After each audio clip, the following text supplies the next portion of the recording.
everybody. Welcome to Friday and Sheep Happens. Good to see everybody.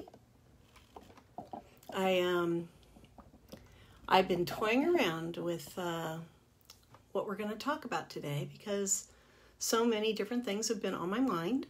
It's been a very busy week, and I don't know about you guys, but in my mind, when I'm thinking about conversing with everybody on Fridays, I have in my little brain, what will we talk about?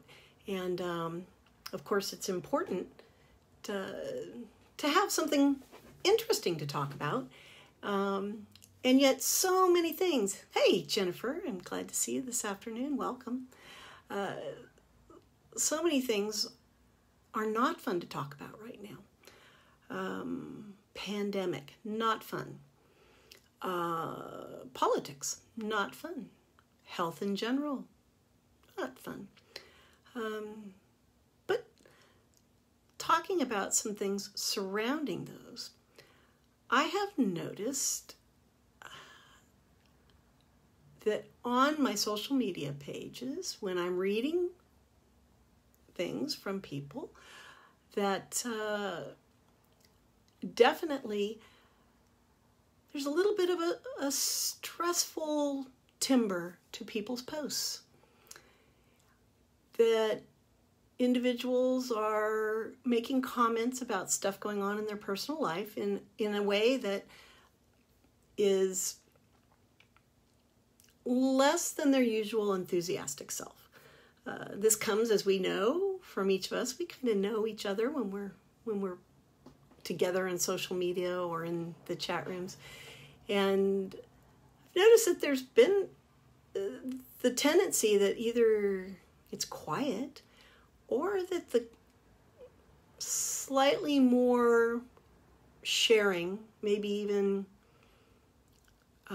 deep emotional sharing about being in a darker place or a harder place, that's really coming out in people's posts. And I thought, let's talk about the exhaustion that comes from living life in a hyper-vigilant state. And what do I mean by hyper-vigilant? Well, in a state where we're constantly ready for fight or flight. And this is important. And why is it important? Well, it's important because we're not designed to be able to fight or flight all the time. It's just that's not the deal. And hi Andy, good to see you this afternoon. We definitely want to be in a situation where we are able to relax, able to be in a space where we're comfortable, where we can re-energize, where we can really take advantage of being present in the moment and not feel so assaulted. And we literally are feeling assaulted on a pretty regular basis. So I wanted to ask a series of questions at the start of today. One, do you know where you are? Right now, in this very moment, do you know where you are? Not only literally are you sitting in the cab of a truck or in the driver's seat of a car, or are you at the doctor's office, or are you in your work environment, at home, you sitting outside, but do you know where you are in your life? A bigger question. Do you know who you are? Now, we bump into that in a lot of different ways, don't we? I'm Nanette Adair. I'm a wife. I'm a daughter. I'm a sister. I'm a sister in Christ. I'm a paralegal. I'm a negotiator. I'm a mediator. I'm a first responder. There's lots of different ways to be able to relate. Hey, Dwayne, good afternoon. Welcome. I'm glad to see you. I'm his daughter. So, do you know who you are? Do you know where you are? Do you understand what has happened to you? That's kind of an interesting question. Do you understand what has happened to you, not just in this moment, but to this place in time where you're at now? Do you have health issues because what has happened to you up to this point led you to that place? Maybe you didn't take good care of yourself. Maybe you're genetically predisposed to a health condition. Are you in a job as a surgeon because you trained, you went to school, then you went to medical school, then you went to, you went through all the interning and residencies that go with, becoming a surgeon to get to this place? Do you teach school? Are you a professor at a college? Are you a dental hygienist? Are you a person that puts files together? What has happened to you to get you in this place where you're at? Maybe you are not in a profession right now. Maybe you're not even working right now. What series of things have happened in your life? Do you understand it? And the final question, do you want to live this way? Do you want to live this way? Now, many of you maybe say yes, absolutely. I know who I am. I know where I am. I understand what's happened to me, that I'm in this place. And yes, I want to live this way. These are big picture questions. They apply to small pictures, but they're big picture questions. So, as I noticed this past few weeks for me, I'm having a mental struggle. This is not something that I usually encounter for more than an hour or two, much less a few days, much less weeks.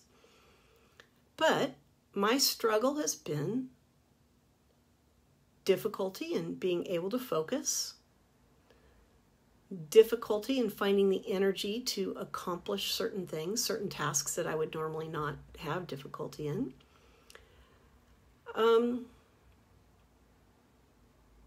Difficulty in caring about things. Now, before everybody jumps in and says, well, you're depressed. Yes, I recognize that this is not my normal way of being. And I recognize that this means that my usual chipper demeanor is depressed. But it's more than that. The wonderful thing about having a sort of pragmatic soul, and thank you, Jesus, for that, is that it allows for a dissociated observance of behavior and feelings, as if you were a third party inside of yourself. What I know is that earlier this year, before there was COVID, I was not experiencing any of these things. And I'm not really experiencing these particular symptoms because of COVID. I am experiencing them because of choices that I've made that put me in this position, in this spot right now. Do I know who I am? Do I know where I am? Do I understand what's happened to me? And do I want to live this way? And I don't. But the way I don't want to live is strictly regarding my mental exhaustion. people who typically classify themselves as type A personalities, overachievers, achievers, go through low energy periods here and there. But I would venture to say that everybody, type A, type B, no matter who you are, in these last 8 months or so that you have experienced for a period of time, if not for the entire time, low energy. You found yourself struggling to feel enthusiastic. You found yourself struggling to care. You found yourself really efforting to be able to be checked in, to be able to be there for yourself, and to be able to be there for others. So before you really start to doubt your abilities, I want to say out loud, nearly everyone is struggling with mental fatigue right now. Nearly everyone. And that's a big deal. And it's a big deal because it's rare that we're all bound together in a way that we have this common denominator, right? And right now, everybody's so pulled apart about COVID, about wearing masks, about not wearing masks, about various political issues, whether you live in the United States or elsewhere. There's just all kinds of things that are going on and causing issues for people. So to find a place where we have a common denominator, not just with our brothers and sisters in Christ, but with everybody drawing breath right now who has access in some way to social media and being wired together through the internet. I want you to know everyone is experiencing some mental exhaustion. So when you find it difficult to keep your focus, to stay on task, give yourself a little grace. You're feeling that way for a good reason. What we've all discovered is how little control we have in our lives. How little control we have, period. Even about things that only affect us. Literally, the only control that we have is in our response. We don't know if we'll wake up tomorrow. We don't know if there'll be air to breathe tomorrow. There are people around the earth right now suffering through wildfires and other kinds of catastrophic events that have created a place where even breathing can be difficult. How horrible to wake up and come out of your tent, your house, whatever your abode is, and realizing that the air that we took for granted is no longer there, plentiful for us in a way that sustains us, that our oxygen is tainted, that hurricanes might roll through and dump inches of water on top of you after already dumping inches of water on top of you. Trees may fall on you. Accidents with vehicles, accidents of other kinds, climbing a tree and falling out of a tree. All these kinds of things.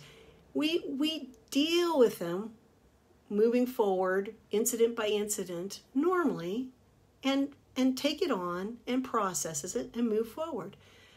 But when we're inundated with things over and over again, not just one day, not just 2 days, but many days, many weeks, many months, and sometimes many times within a day, we experience that fatigue because we're on high alert.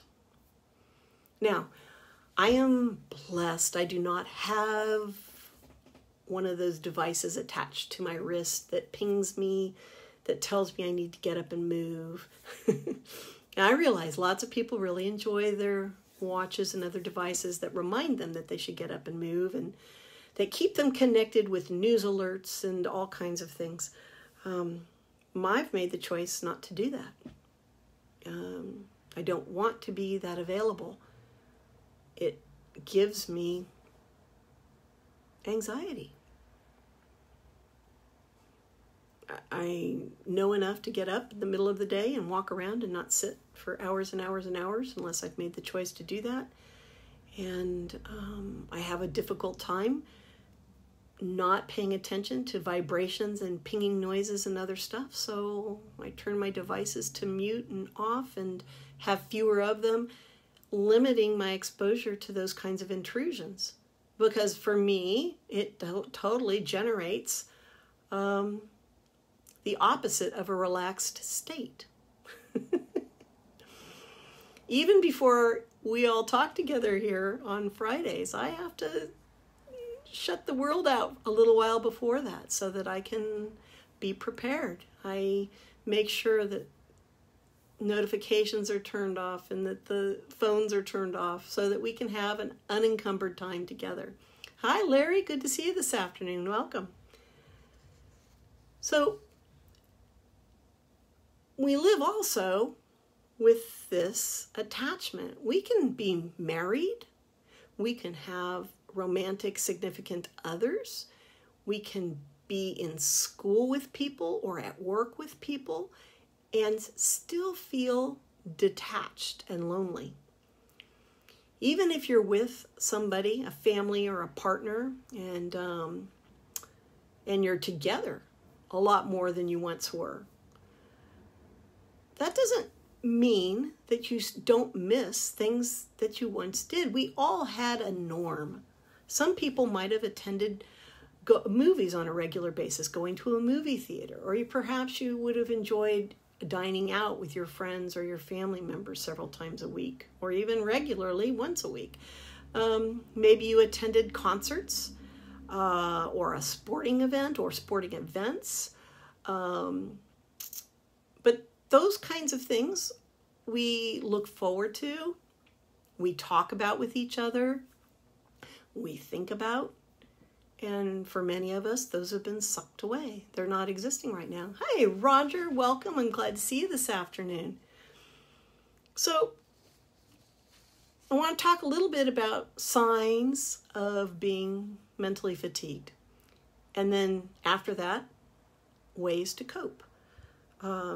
Because being mentally fatigued is something that we can do something about. And we have the tools to do that. So if you find that you're being inefficient, hey, Brian, welcome. Good afternoon. I'm glad to see you. If you find you're being inefficient, and I'm not just talking about putting off something a little bit or checking out for a few minutes, but where something you might accomplish in 20 minutes in a regular day, and you're struggling to finish it in 2 hours or even at all. Everybody goes through the productivity ebbs and flows. Everybody does. And clearly, what I'm speaking about is being in a situation where that's not happening for you right now.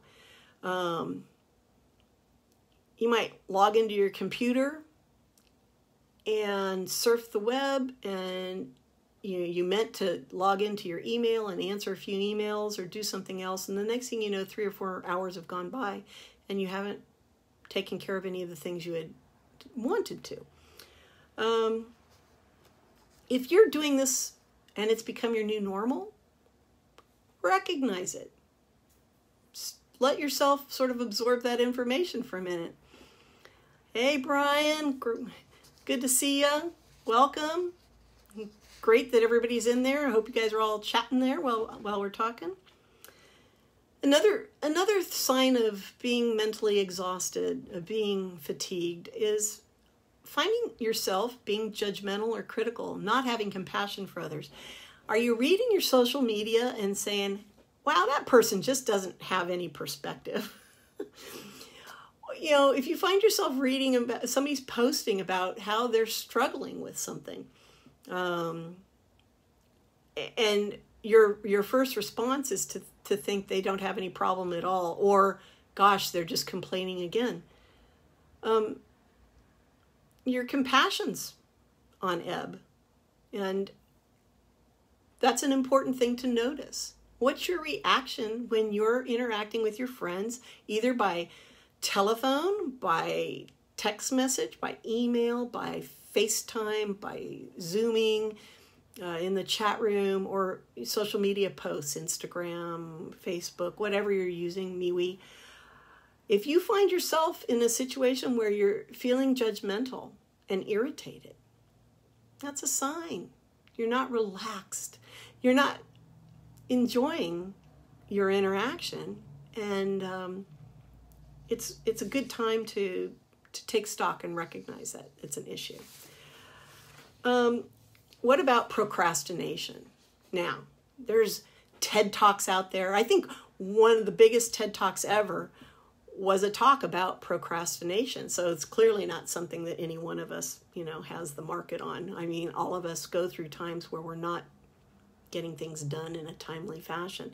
But if you usually put things off to the last minute, that's obviously something that you could make a different choice about. But if that's not your nature and you rarely have things happening at the last minute, and now you find yourself constantly in the state of anxiety because you haven't gotten things done, that's a sign of mental fatigue. It's a sign of not being recharged. Hey, Dawn, good to see you this afternoon. Welcome. Yes, there are certain few people out there that really thrive on that procrastination and the extra stress experienced when you're doing it right at the last second. But if you're doing it on a regular basis right now, then you're experiencing high emotions, high stress, and it's very difficult to stay continuously energetic and feel harmony, because you're stressed out trying to meet these deadlines at the last second that you've created that little tension for. Are you struggling with sleep or appetite? You're sleeping too much, so maybe that's a judgment. You're sleeping more than you usually do. You're not sleeping enough. You can't get a good night's rest. You find yourself going to sleep and then waking up and then yawning through the rest of your day. Or what about eating? Do you look forward to your meals? Are you snacking throughout the day with vigor in ways that you didn't once do and constantly eating? It's easier to prepare a snack than it is to sit down and focus on what it is you need to do. You can't get your mind to stop ruminating, so you're awake. Can't get your mind to stop ruminating, so you eat. Great ways to distract and not do what we can do, which is make the choice to disconnect. So, too much information to process. That's what leads to mental fatigue. Now, we don't need social media to create that situation. Lots of people struggle with too much information just through basic news media or information from family or friends in the form of gossip or storytelling with lots and lots of detail. And everybody has a different level of tolerance.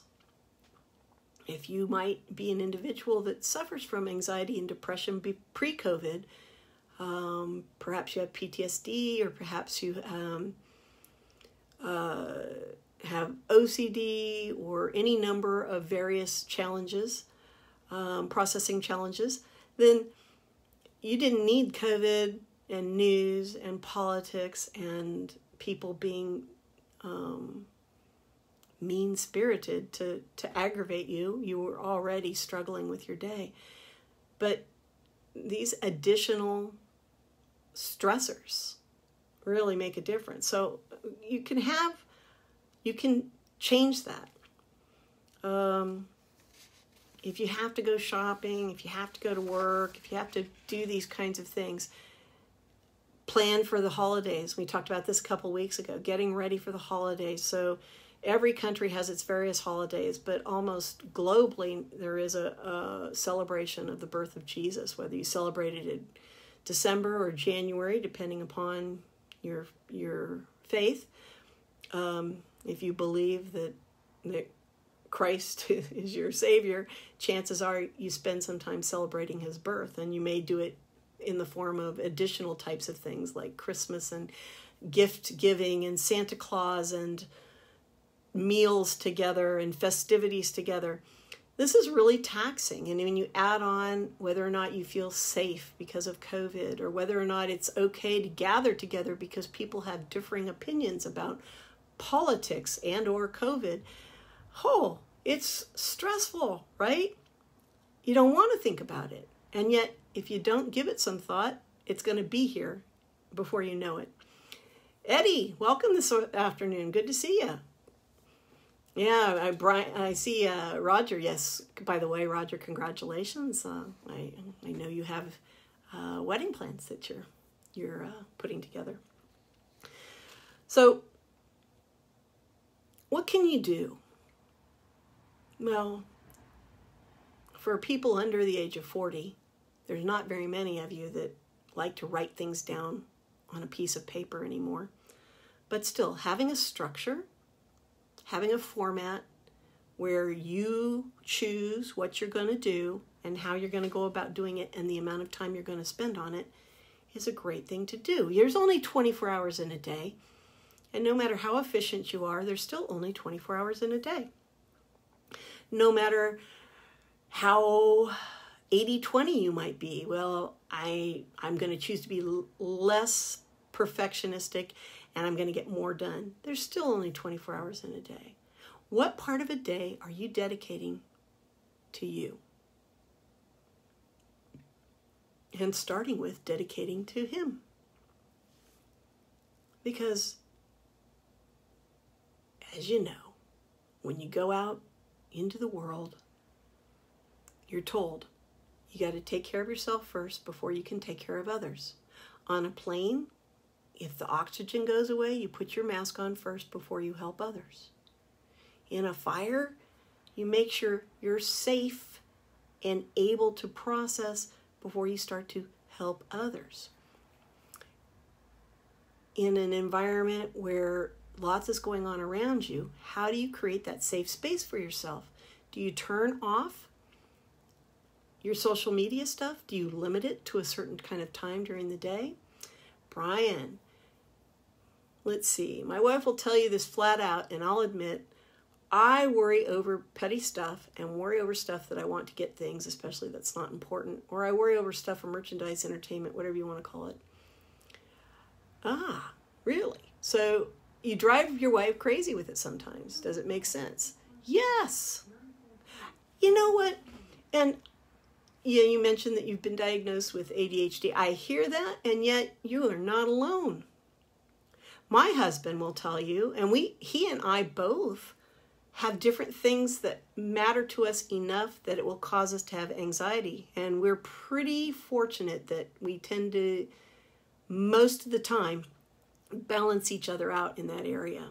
If I'm really struggling, chances are 95% of the time he'll be able to offer up to me, it's going to be okay, and give me some solace and some peace of mind. And that's true in the inverse as well.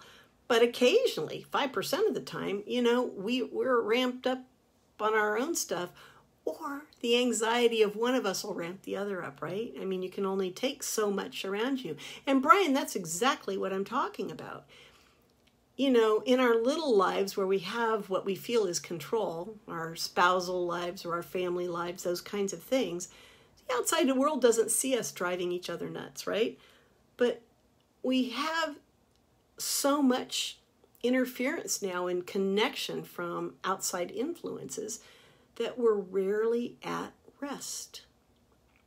And being rarely at rest means mostly on fire, mostly fight or flight, mostly having to absorb more than our brain can process. So hard deadlines, actual calendar times, treating yourself as if you're the appointment with your tax preparer or your doctor. You put that onto your calendar and then you honor it. I will read a pleasure book for an hour on Saturday between 9 and 10 in the morning. And then do it. Don't let other things supersede it. Somebody is in need. Well, if they're not actually on fire, they're not actually in need where they supersede you. It's okay to be available to yourself and to Jesus and unavailable to the rest of the world. It's okay. No one of us can do any single thing and then simultaneously do any other single thing. At any one moment, we're only doing one thing at a time. Now, yes, there are people who can multitask, but you're just doing any one thing a whole bunch of times in a short period of time, but still in each moment, it's just one thing. You need to put yourself on the hard calendar and not let life supersede it. And you need to do it regularly. You need to make it a priority. Right? Why? Because you matter. Because you can't do His work. You can't help other people at His request if you aren't available to do it. If you're sick because you're overwhelmed, mentally, physically, any other kind of way, overcommitted, how are you able to be available to Him and what He wants you to do if you're overcommitted and you're running from one thing to the next thing without really any thought in it, no downtime? This is a mental practice. It's a mental muscle to have digestible periods of time, day to day, where you feel less stress because you've carved out a safe space for yourself. It takes practice, and perhaps you will even feel some anxiety while exercising this new chore, this new task, this new behavior. You might find yourself looking at your smartwatch or checking your phone. Perhaps you should just leave them somewhere else and you'll still find yourself checking those things. If you feel like you need to discuss and ruminate over and over again, give it a rest. Give it a period of time where you can't talk about it and you're doing something else. Maybe you want to go build something or craft something or sing something. But whatever it is, do it regularly, by choice, deliberately, intentionally. Exercise the mental choice, the mental muscle that you have to create the safe space. If you're used to doing something in 3 hours and you're finding it's taking you 8 hours to do it, be honest with yourself and schedule yourself 8 hours to do that. You can always work back down, but until you get rested, until you are recognizing that this is a choice and that you're struggling to meet deadlines that you once met, until you can make that mental leap inside of yourself, you're going to continue to feel fatigued and not know why. And this mental struggle that we have can manifest itself into a physical thing. We can chemically alter all kinds of things through emotional stress. Hormone levels, people talk about having low thyroid, feeling deeply fatigued, mineral imbalances. A lot of this, it's not just made up stuff. If you live in deep emotional stress for a long period of time, and I'm not talking about years specifically, I'm saying weeks, you can alter stuff inside your body in a fashion that it results in what we're talking about. Waking up, not being able to go to sleep, not being able to concentrate because you can't keep your mind steady. You can't keep it focused. So be honest with yourself. And if you don't know how to do that, then be kind and graceful and talk to somebody that you know and love and who loves and knows you, and have them help you be honest with yourself. Now, here's a great stress buster. Do something physical every single day. You don't need to run a marathon. You don't need to train for a 5K. And yes, getting up and down out of a seat regularly is important, but do something physical every day. Walk back and forth in your house if you're not physically able to do much more than that. Walk around your house on the outside every day for 10 or 15 minutes. Go out to your street and walk up and down the place you live. If you have the ability and you can do something more than that and take yourself into a special place that you enjoy to walk, do that. But do it for a minimum of 30 minutes every day. And during that time, put away the outside influences. Don't talk on the phone while you're walking. Don't play games on your phone while you're walking. Don't respond to text messages while you're walking or while you're doing whatever you're doing. Whatever physical activity you're practicing, practice it completely with all your intention, with all your focus, and everything else goes to the side. Now, if you're walking your dog, by all means, that's fine. Walk your dog. But pay attention to the dog. That is also a relationship. Are they walking with you? Are you engaged with the animal, with the pet? Now, what about walking with another person? Depends. Can you walk with somebody else and have conversation that does not revolve around any of the stressors? If you can, then yes. But if not, do the physical activity where you can be disconnected. If you're in a class where everybody's doing the same physical thing, that's great. But if you're walking one-on-one and you guys are in an engaged argument about politics, religion, or whatever, not the same thing and not productive. So now, engaging with nature and your senses. So many of you guys have talked about such great ideas that you've had, wiggling your toes in the dirt, the grass, the sand, the water, being outside, walking in nature, sitting up against a tree trunk, shutting your eyes. At this time of year in the northern hemisphere, we're listening to leaves fall. In the southern hemisphere, you're listening to birds chirp, and if you open your eyes, you feel you can see the leaves beginning to unfurl a little bit on really early things, and the wind in the trees. Being engaged in nature, again, without interference from the outside world. Things that will put away the stressors. You want to bring yourself back to the here and now, in the moment. Now, at the top of the hour, I talked about that a little bit. I said, do you know who you are? Do you know where you are? Do you understand how you got there, where you are right now? And do you want to live this way?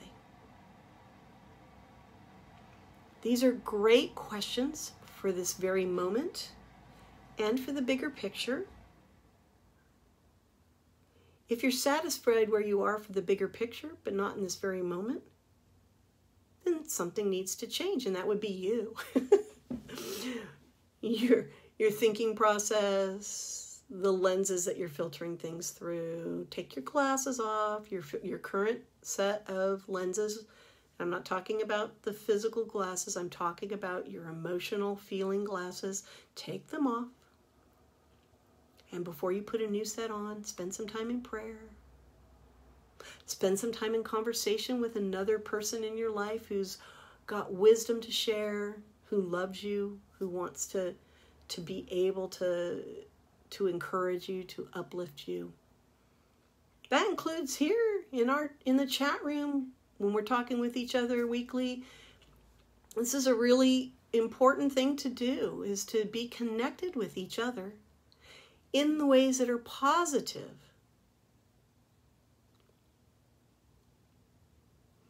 I don't care what your political views are. I love you where you're at. I don't care what denomination you are if you're a Christian. I love you where you're at. If you want to have conversations with me about topics like that, we certainly can. I'm always open for a conversation. I'm always open for hearing new perspectives. I'm always open to learn something. I learn new things every single day. And my purpose in having conversations with people isn't to have them become mini-me's or have them agree with me before the conversation is over. My purpose of conversing with you is to connect with you. Who are you? How'd you get where you are? Can I understand why you're where you're at? And have you let me know if that's where you still want to be? And is there a way I can help? Not as a troubleshooter for you, but as a sister in Christ, as a way to help you focus. And guess what? Help me focus.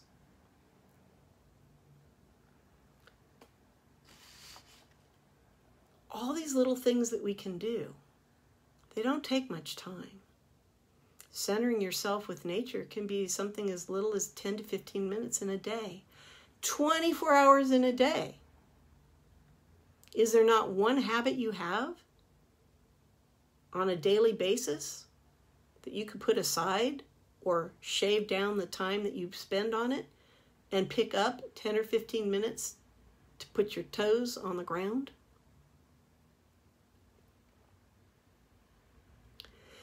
Is there not one habit a day that you could shave down some so that you could add movement to your life?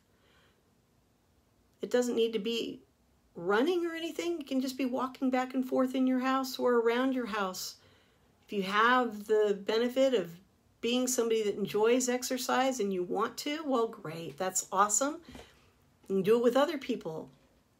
You can even connect with each other to do stuff inside of your house over Facebook or FaceTime or Skype or Zoom or whatever you have.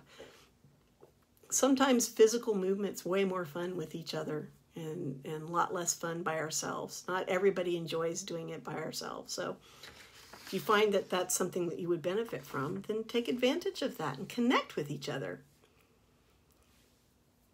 Now, 5 senses. And we talked about this months and months ago. The 5 senses.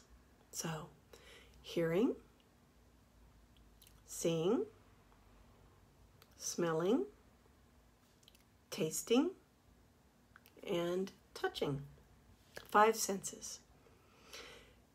If you find yourself very anxious and struggling to stay focused, and then starting to ruminate over things, there's so many things that you can do that work with the 5 senses. We talked about this, I said, months ago. 5 things that you can hear, 5 things that you can see, naming them out loud. I see myself. I see the picture on my wall. I see my phone. I see my computer. I see this piece of paper. I see the wall. I hear traffic outside. I hear the air conditioner. I hear the clock ticking. I'm paying attention to what's going on in my immediate surroundings, and I can't really be focusing on anything else because I have to be present to figure these things out that I'm seeing, hearing, touching, feeling, etc. Now, other things you can do. People do tapping, and I'm not prepared to do meridian tapping today specifically, but you can look that up online. It's an actual thing. Meridian tapping.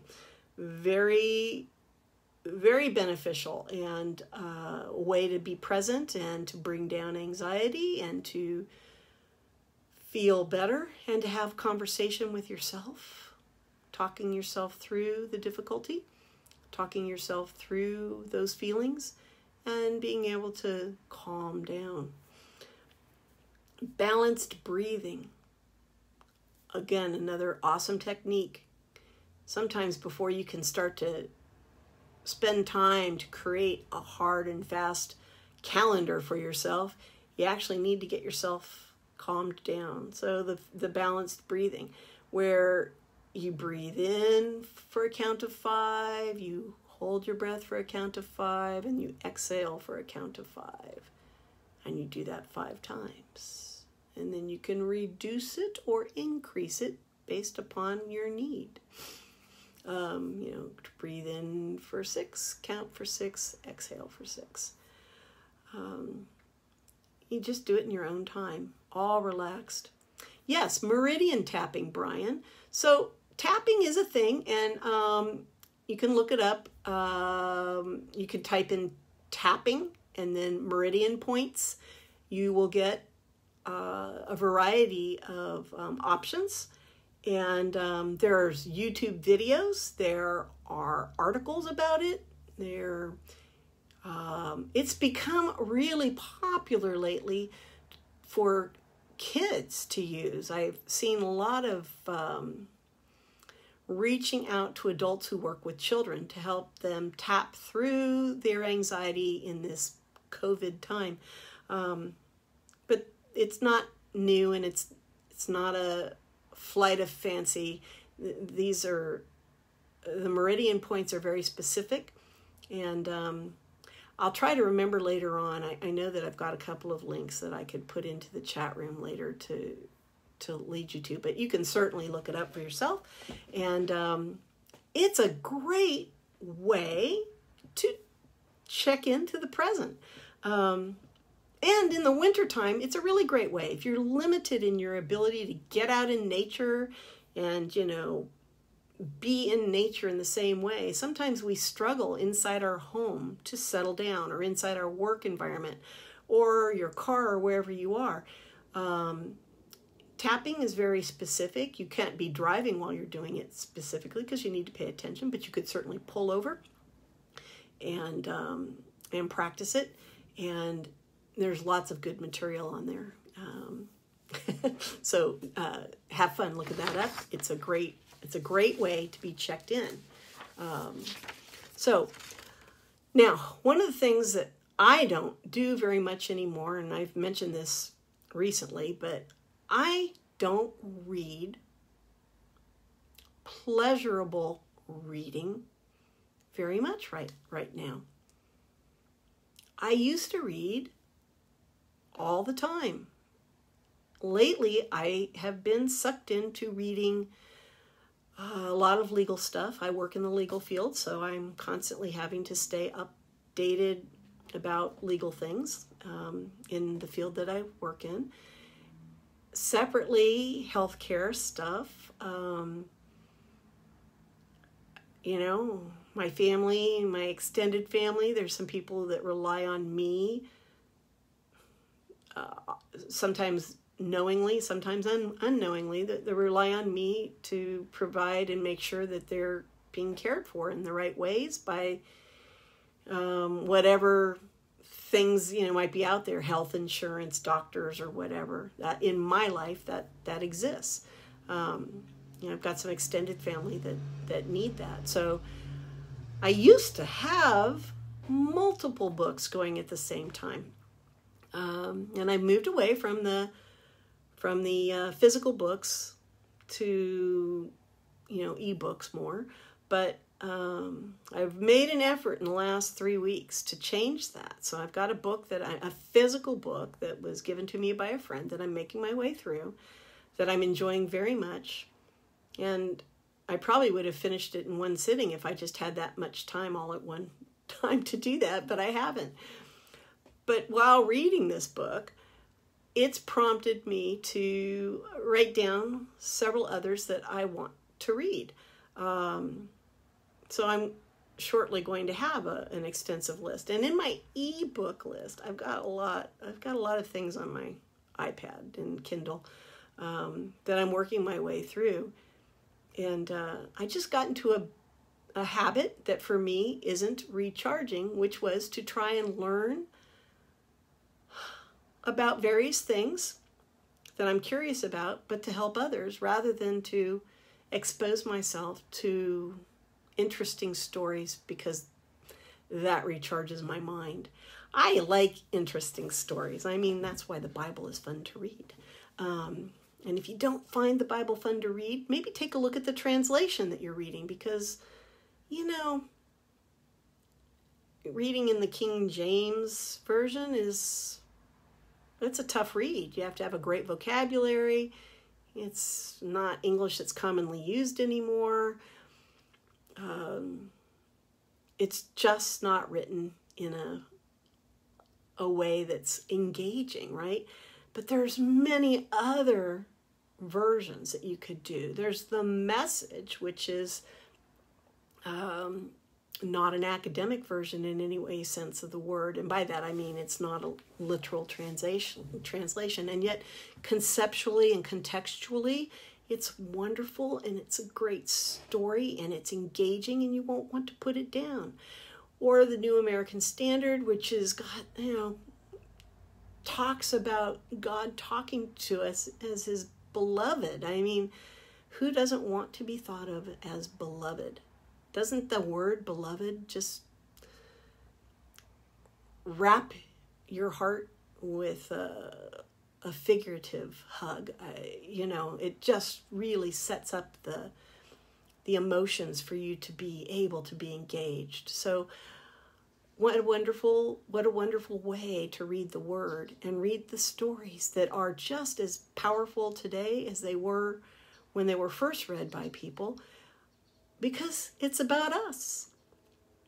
There's no new stories. We keep repeating ourselves over and over again. We want to think we're unique, and we are uniquely us. But combined before us, there's nothing new under the sun. So, looking forward to being engaged through reading. Or perhaps enjoy hearing stories, maybe having somebody read to you, or listening to an audible book, or perhaps being engaged in a topic that you're interested in through a podcast.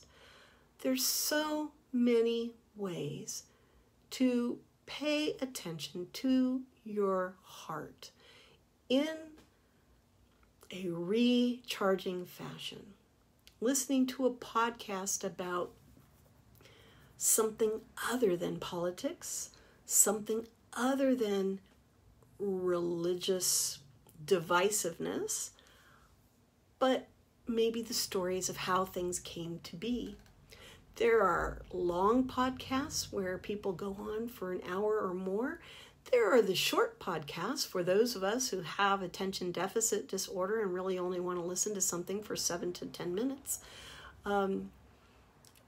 If you want some suggestions for that, you let me know in the chat room, and I'll come back afterwards or in the future, and I'll give you some of the ones that I listen to. But there's never a shortage of interesting things to know. There's wonderful storytelling podcasts.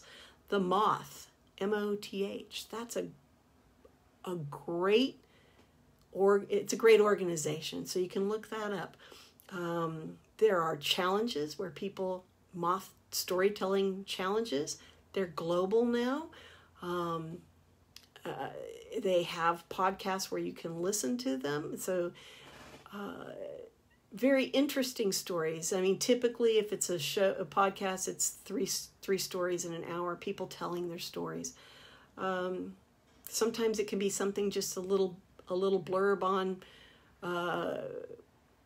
how you watered the lawn, but somebody's a great storyteller, so it's engaging and thrilling.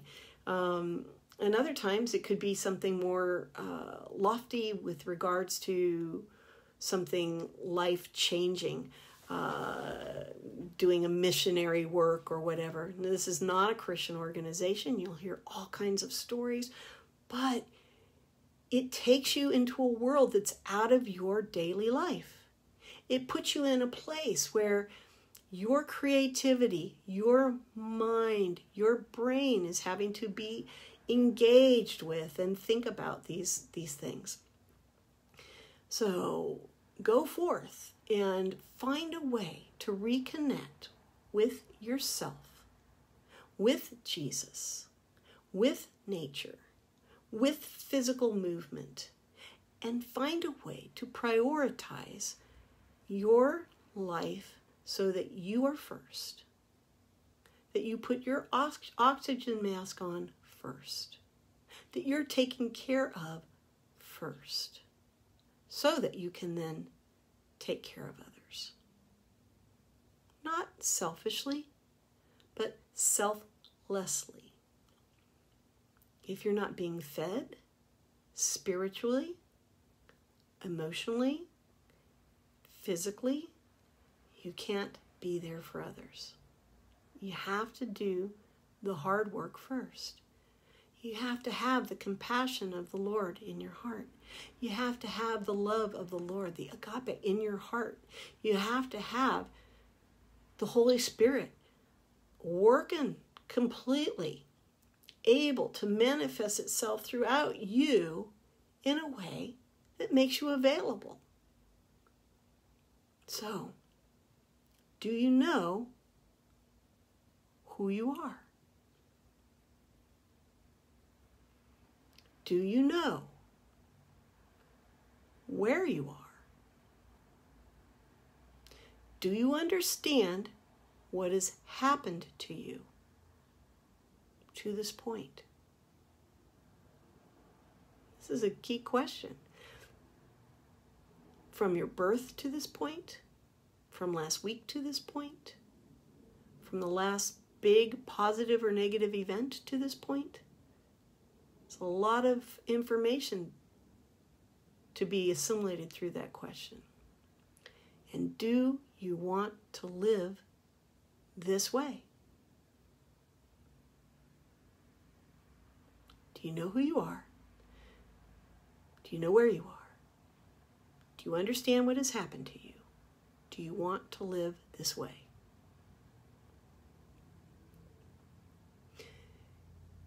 If you are finding yourself mentally fatigued, if you are finding yourself troubled, not able to sleep, too much sleep, not able to eat, too much to eat, stiff because of no movement, too much movement in an effort to distract. You see, we can kind of go either way with all this stuff. Get grounded. Pay attention. Schedule time for yourself and then execute it. Do not supersede the time for yourself. Ever. Yes, if you have children, that means making some arrangements so that you are in a place where your children are taken care of so that you can take care of yourself. It requires planning. And I know you may not feel like you want to do that. You may not have the energy to do that. Ask for help.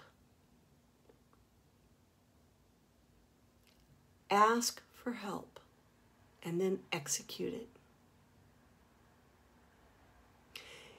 All of you guys have a great week. Looking forward to seeing you guys next week. And if you have some ideas that you want to share about ways to distract or engage with podcasts or books, put it into the chat room so we can all read that and benefit from it. If you've got questions, reach out. You guys have a great week. God, I just ask you to bless everybody in our little chat room today and everybody that watches this at any time in the future. May you just lift each person up right where they're at. Give them the energy to know that you're there, that you love them. Give them the energy to make sure that they are able to take care of themselves first, and then make themselves available to you to take care of others. Have a great week, everybody. Bye.